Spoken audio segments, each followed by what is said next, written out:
প্রার্থী হতে লাগবে 50 লক্ষ টাকা। তৃণমূলের কুকীর্তি ফাঁস করলেন ঋজু দত্ত।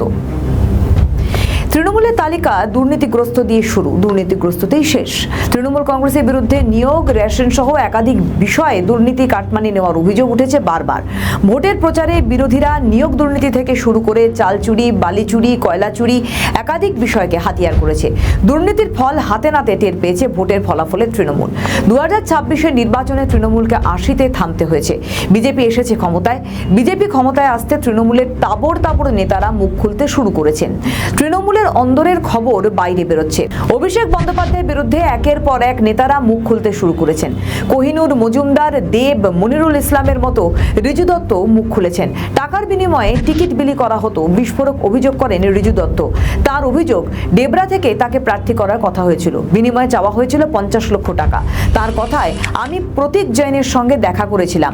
ডেবরা থেকে আমার টিকিট কনফার্ম হয়ে গিয়েছিল। ওর অফিসের নিচে অর্জুন নামের একজনের অফিস ছিল।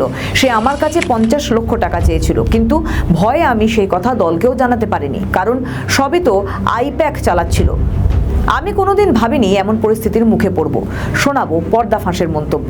প্রতীক জৈন আমাকে ডাকলো গোদরেজ ওয়াটার সাইডের অফিসে, বললো তোমার টিকিট কনফার্ম। আমি বললাম কোথার থেকে? ডেবরা, পশ্চিম মেদিনীপুর থেকে। তার ঘর থেকে বেরোলাম, একজন তারই অফিসের শীর্ষস্থানীয় কর্মী, সে আমাকে বললো 50 লক্ষ টাকা দিতে হবে। তোমার টিকিট কনফার্ম হয়ে গেছে, 50 লক্ষ টাকা দিতে হবে। আমার কাছে তো 50 লাখ টাকা নেই। আমি তো এমএলএ না, এমপি না যে আমি বিরাট তোলাবাজি করেছি। কারোর জমি দখলও করিনি, কোনো মেয়ের গায়ে হাত দিইনি, কারোর নামে ফলস পুলিশ কেসও দিইনি। তো টাকা পাবো কোত্থেকে? আমার বউ তার গয়না তুলে দিয়েছিল আমার হাতে। পরের দিন আমার বিবেকে বাঁধেনি বলে বউকে ফেরত দিয়ে দিই সে গয়না। ঘাটালের সাংসদ ডেবরাতে একটাই নাম পাঠিয়েছিল, ঋজু দত্ত। আমি 50 লাখ টাকা দিতে পারিনি।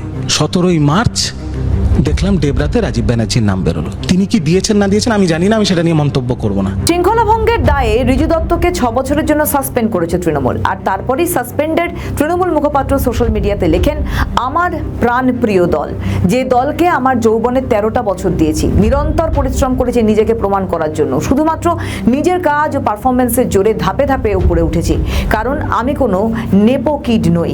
আর আজ আমার প্রিয় দলই আমাকে 6 বছরের জন্য সাসপেন্ড করলো। কেন? কারণ আমি সত্যিটা বলেছি। দলকে তার বার্তা, কথা দিচ্ছি আবার দেখা হবে। নির্বাচন পরবর্তী বিপর্যয় সামাল দিতে কার্যত হিমশিম খেতে হচ্ছে তৃণমূলকে। অন্যদিকে নেতাদের একাধিক বিস্ফোরক মন্তব্যে দল যথেষ্ট অস্বস্তিতে। এখন দেখার তৃণমূলের অন্দরে আরও কত বিস্ফোরক মন্তব্য বেরিয়ে আসবে সামনে। আমাদের ভিডিও ভালো লাগলে লাইক ও শেয়ার করুন। কমেন্ট সেকশনে আপনাদের মতামত জানান। আরও ভিডিও পেতে আমাদের চ্যানেলটিকে সাবস্ক্রাইব করুন এবং প্রতি মুহূর্তে খবরের আপডেট পেতে প্রেস করুন বেল আইকন।